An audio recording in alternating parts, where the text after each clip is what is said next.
میرے محترم بھائیوں، نبی محمد الرسول اللہ صلی اللہ علیہ وسلم کے ایک صحابی کا واقعہ آج آپ کے سامنے خطبے میں بتانے کا اصل میرا مقصد ہے۔ اور یہ بہت بڑا صحابی، یعنی صحابہ کرام میں حضرت ابوبکر صدیق، حضرت علی، حضرت ابوبکر صدیق، حضرت عثمان، زید، ان 4 صحابی کے بعد 5ویں نمبر پر جس نے اسلام قبول کیا تھا، السابقین الاولین من المہاجرین والانصار، قرآن کی اس آیت کی تفسیر میں آپ کو ملے گا۔ تو 5ویں نمبر پر حضرت سعد بن وقاص رضی اللہ تعالیٰ عنہ ایک صحابی تھے۔ اس صحابی کا واقعہ اور اس سے کیا عبرت، کیا نصیحت آپ کو حاصل ہوگی، اس چیز کی طرف میں اشارہ کروں گا، غور سے سنیے گا۔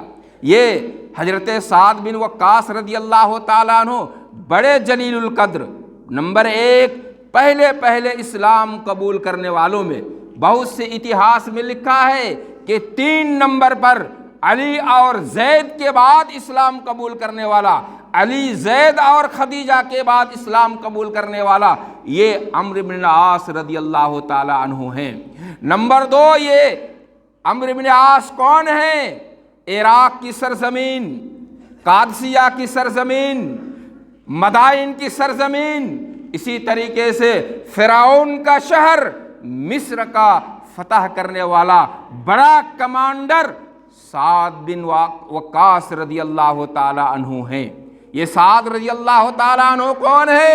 حدیث میں آتا ہے، خال الرسول صلی اللہ علیہ وسلم، فقال النبی صلی اللہ علیہ وسلم یوما ھذا خالی فلیرے لمن امرئ منہم خال، میرے صحابہ یہ سعد آ رہا ہے، یہ میرا ماموں ہے، اس طرح کا بہادر ماموں اگر کسی کا ہے تو مجھے دکھاؤ۔ یہ اللہ کے نبی صلی اللہ علیہ وسلم نے کہا۔ یہ کون ہے؟ سعد بن ابی وقاص رضی اللہ تعالیٰ عنہ، کانا من اصحاب الشورى لعمر، جس وقت حضرت عمر کو فجر کی نماز پڑھا رہے تھے اور ابو لولو مجوسی نے برچھی ماری، تلوار ماری، اس وقت وصیت کی تھی حضرت عمر نے، میں اگر مر گیا تو 6 آدمیوں میں سے کسی ایک کو تم اپنا خلیفہ بنا لو گے۔ ان 6 میں سے یہ ایک حضرت سعد بن وقاص رضی اللہ تعالیٰ عنہ، کوفہ شہر بسانے والا، منسع البلدہ کوفہ شہر بسانے والا حضرت سعد بن وقاص رضی اللہ تعالیٰ عنہ۔ ان کا عجیب و غریب واقعہ، جب اس نے اسلام قبول کر لیا تو ان کی ماں نے کہا، لا آکل ولا اشرب حتی اموت، بیٹا اگر تم اپنا دین پریورتن نہیں کرتے ہو، اگر تم محمد کا دین چھوڑتے نہیں ہو، میں تمہاری ماں نہ کھاؤں گی نہ پیوں گی، حتی اموت، یہاں تک کہ ہلاک و برباد ہو جاؤں گی، مر جاؤں گی۔ حضرت سعد بن عمرو رضی اللہ تعالیٰ عنہ نے کہا تھا، حضرت سعد بن عمرو رضی اللہ تعالیٰ عنہ نے کہا تھا، یا اماں انی لا اترک دینی لأی شیء، اے ماں تو مجھے عزیز ہے لیکن تجھ سے زیادہ عزیز، تجھ سے زیادہ محبوب رسول کا دین ہے، اسلام ہے، تم مر جاؤ، میں دین سے برگشتہ نہیں ہوں گا۔ اسی پر قرآن کی آیت اتری، اسی پر قرآن کریم کی آیت اتری، سورہ عنکبوت کی 8 نمبر آیت، وَوَصَّيْنَا الْإِنسَانَ بِوَالِدَيْهِ حُسْنًا، ہم نے انسان کو وصیت کی ہے اپنے والدین کے ساتھ حسن سلوک کرنے کا۔ وَإِن جَاهَدَاكَ عَلَىٰ أَن تُشْرِكَ بِي مَا لَيْسَ لَكَ بِهِ عِلْمٌ فَلَا تُطِعْهُمَا، لیکن ماں باپ اگر اپنے بچے پر جبر و اکراہ کرے کہ تمہیں کفر کی طرف پلٹ کر آنا ہے، شرک کی طرف پلٹ کر آنا ہے، قرآن کہہ رہا ہے فلا تطعہما، ان کی بات نہ مانو۔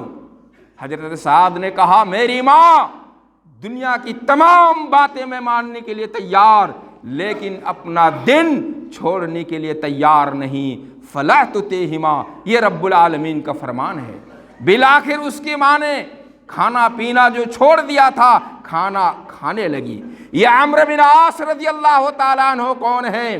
مدینے میں اللہ کے نبی کا واقعہ، حضرت عائشہ رضی اللہ تعالیٰ عنہ کہہ رہی ہیں سحر رسول اللہ صلی اللہ علیہ وسلم مقدم المدینہ، اللہ کے نبی جب مدینہ آئے، اللہ کے نبی جب مدینہ آئے، جب تک مکہ میں تھے اسلام کا دو دشمن تھا، جب تک مکہ میں تھے اسلام کا دو دشمن تھا، ایک یہودی، دوسرا یہ مشرکین بت پرست، لیکن جب ہجرت کر کے مدینہ آ گئے اسلام کے تین دشمن ہو گئے، پہلے سے موجود تھے یہودی، بت پرست مشرکین، اور تیسرے کا اضافہ ہو گیا مسلمانوں ہی میں سے ایک جماعت جن کو منافقین کہا جاتا ہے۔ قرآن نے کہا ان المنافقین فی الدرک الاسفل من النار، یہ منافقین تین قسم کے دشمن ہو گئے۔ اللہ کے نبی جب مدینہ آئے ڈر لگا، سحر النبی صلی اللہ علیہ وسلم مقدم المدینہ، شروع میں اللہ کے نبی نے کہا، دل چاہا کاش کوئی ہوتا جو پہرے داری کا کام کرتا، میرے دروازے پر میری حفاظت کے لیے کوئی میرا انگ رکشک ہوتا، میرا باڈی گارڈ ہوتا۔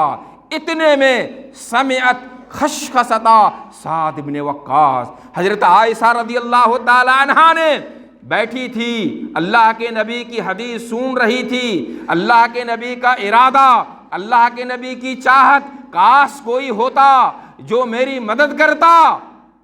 اس وقت سنا کسی کی کھٹ پٹ کی آواز، دیکھا سعد رضی اللہ تعالیٰ عنہ تھے، ہتھیار سے سج دھج کر اللہ کے نبی کے سامنے حاضر تھے، کہہ رہے تھے اللہ کے نبی میں آپ کی حفاظت کے لیے ہوں۔ غور کیجئے گا حضرت سعد بن وقاص رضی اللہ تعالیٰ عنہ کون ہیں؟ مسلم شریف کی ایک لمبی حدیث، واللہ انی لاول رجل من العرب رما بسہم فی سبیل اللہ ولقد کننا نغزو مع رسول اللہ صلی اللہ علیہ وسلم ما لنا طعام ناکلہ الا ورق السمرۃ۔ اللہ کے نبی کے زمانے میں، شروع اسلام میں، سب سے پہلا آدمی سعد بن ابی وقاص جس نے اللہ کے راہ میں تیر چلایا، جس نے اللہ کی راہ میں جہاد کیا۔ کہاں جہاد کیا تھا وہ ایک الگ واقعہ ہے۔ ابو سفیان بڑا سردار مکہ کا، ان کے قافلے کے لوگوں کے اوپر انہوں نے تیر چلائی تھی۔ اسی کو کہا حدیث میں انی لاول رجل من العرب رما بسہم فی سبیل اللہ، اسلام میں سب سے پہلے تیر چلانے والا، اسلام میں سب سے پہلے جہاد کے نام پر عمل کرنے والا حضرت سعد بن وقاص رضی اللہ تعالیٰ عنہ۔ کہہ رہے ہیں آگے وَلَقَدْ كُنَّا نَغْزُو مَعَ رَسُولِ اللَّهِ، اللہ کے نبی کے ساتھ ہم جہاد کرتے تھے، غزوہ کرتے تھے، مشرکین بت پرستوں کا مقابلہ کرتے تھے۔ وَمَا لَنَا طَعَامٌ، ہمارے پاس کھانے کے لیے کوئی چیز نہیں ہوتی، إِلَّا وَرَقَ السُّمْرَا۔ جن لوگوں نے مکہ دیکھا ہے، مدینہ دیکھا ہے، دیکھا ہوگا ببول کے بہت سے درخت ان کی بنجر زمین میں ہوتے ہیں، مہین مہین باریک باریک پتیاں ہوتی ہیں، اس کو کہتے ہیں ورق الشجر یا الخبط، یہ ان ناموں سے یاد کیا جاتا ہے۔ حضرت سعد بن وقاص کہتے ہیں وَإِنَّا نَأْكُلُهُ حَتَّى إِنَّ أَحَدَنَا لَيَضَعُ كَمَا تَضَعُ السَّاعَةُ، ان پتیوں کو ہم چباتے تھے، اللہ کے رسول کے ساتھ، اللہ کے رسول کے ساتھ جنگ کرتے تھے، جہاد کرتے تھے۔ ہمارا حتیٰ انا اشداقنا کرہت، یہ جبڑے، یہ ہونٹ ہمارے ان پتیوں کی چبانے کی وجہ سے پھول جاتے تھے۔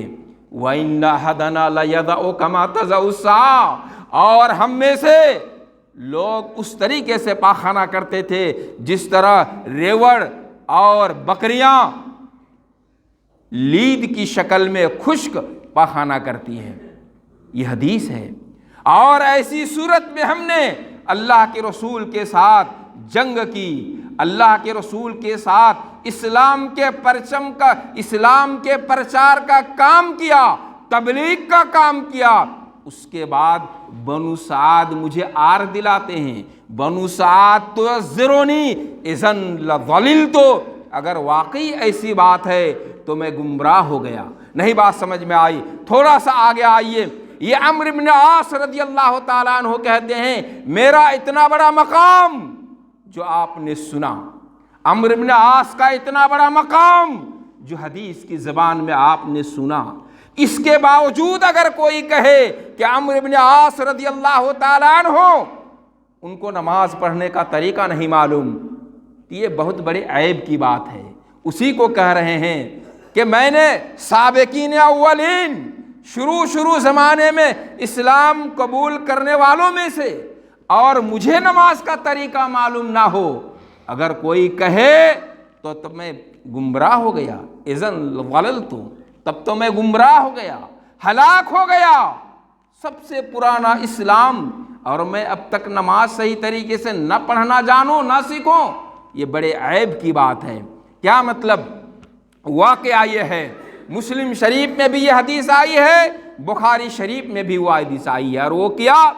جب کوفہ کی سرزمین میں کوفہ کے والی تھے، کوفہ کے گورنر تھے، حضرت سعد بن وقاص رضی اللہ تعالیٰ عنہ کے بارے میں کچھ لوگوں نے شکایت کر دی۔ کس نے شکایت کی؟ آگے آپ کو حدیث بتاؤں گا۔ جب عمر رضی اللہ تعالیٰ عنہ کے دربار میں شکایت نامہ آیا، عمرو بن عاص صحیح طریقے سے نماز نہیں پڑھاتا، اللہ کی راہ میں جہاد نہیں کرتا، ولا یعدل بالقضیۃ، فیصلے میں انصاف نہیں کرتا، یہ عیب اور تہمت لگایا کس پر؟ حضرت سعد بن ابی وقاص پر۔ یہ بخاری اور مسلم دونوں کی حدیث میں آپ کو بتا رہا ہوں۔ جب امیر المومنین عمر رضی اللہ تعالیٰ عنہ کے پاس شکایت آئی تو امیر المومنین نے فارسل رجالا الی الکوفہ، ایک جماعت کو امیر المومنین حضرت عمر نے کوفہ بھیجا۔ انہوں نے کوفہ کی ایک ایک مسجد میں لوگوں سے پوچھا، بتاؤ سعد بن وقاص رضی اللہ تعالیٰ عنہ کے سلسلے میں یہ شکایت کیسی ہے؟ ہر ایک نے یہی کہا کہ یہ شکایت غلط ہے، ہر ایک نے یہی کہا یہ شکایت غلط ہے، وہ ہمارے امیر ہیں، اللہ کے رسول کے معزز صحابی ہیں، قرآن اور حدیث کے مطابق عمل کرتے ہیں۔ چنانچہ حضرت سعد بن وقاص رضی اللہ تعالیٰ عنہ کو امیر المومنین حضرت عمر نے جب پوچھا اور اس کے بعد انہوں نے جواب دیا، افسوس کر کے کہا تھا، اما انی لادعون بثلاث، مجھ پر شکایت کی گئی، میں سعد بن وقاص جن 10 آدمیوں کو اللہ کے نبی نے جنت کی خوشخبری دی دنیا میں، ان میں سے ایک حضرت سعد رضی اللہ تعالیٰ عنہ، اور پھر اتنے مقام، اتنا مرتبہ جو ہم نے آپ کو حدیث میں سنایا، اور ایسے آدمی پر تہمت لگا دی گئی، شکایت کر دی گئی۔ حضرت سعد رضی اللہ تعالیٰ عنہ نے کہا تھا، اللہم ان کان عبدک کاذبا، اللہ اگر میرے بارے میں شکایت کرنے والا اگر جھوٹا ہے، کاما سمعتا و ریاء، دکھانے کے طور پر انہوں نے شکایت کی ہے بطور نمائش، تو اے اللہ فاطل عمرہ، اس کی عمر میں اضافہ کر دے۔ بد دعا نمبر 1، فاطل عمرہ، اللہ اس کی عمر بڑھا دے۔ وَأَطِلْ فَقْرَهُ، نمبر 2، ان کی محتاجگی کو لمبا کر دے۔ وَأَرِّزْهُ بِالْفِتَنِ، اور نمبر 3، ان کو لڑکیوں کے فتنے میں مبتلا کر دے۔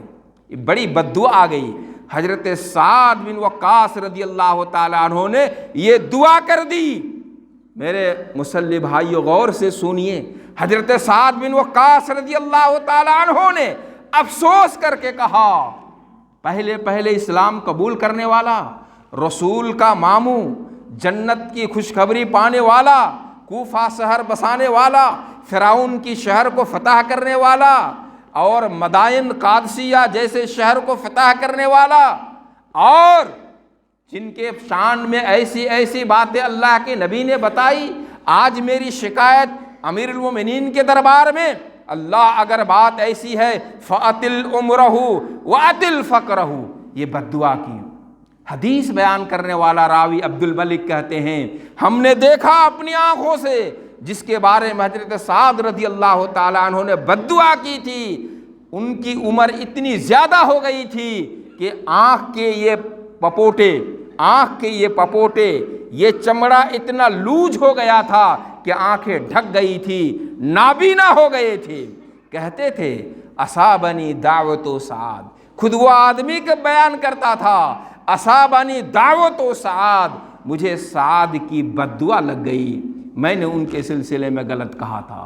میرے نوجوان ساتھیوں، غور کیجئے گا، کسی کے بارے میں تہمت لگانا، کسی کے بارے میں غلط بات بتانا، عیب لگانا بہت بڑا جرم ہے۔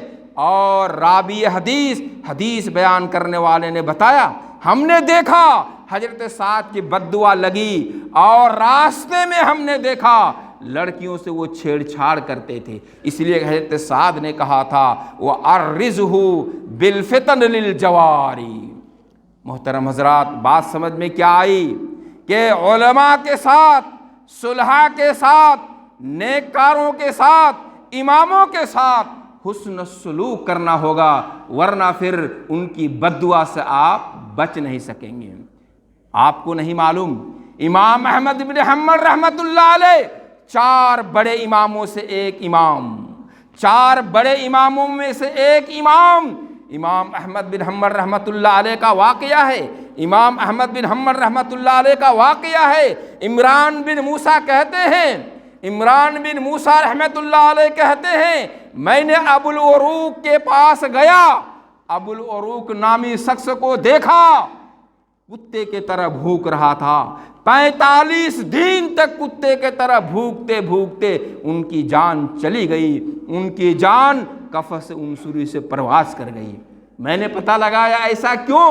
کہا یہ وہی شخص تھا ابو العروق جس نے امام احمد بن حنبل رحمۃ اللہ علیہ پر گستاخی کی تھی، ان کو برا بھلا کہا تھا، زد و کوب کیا تھا۔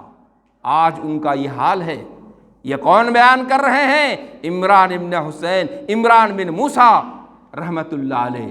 میرے مسلم بھائیوں، ان دونوں واقعہ سے جو بات آپ کو سمجھ میں آئی، اللہ والوں سے، نیک لوگوں سے، اماموں سے، صلحاء، اتقیاء، پرہیزگاروں سے گستاخی نہ کیجیے، ورنہ اس کا انجام بڑا سنگین ہوگا۔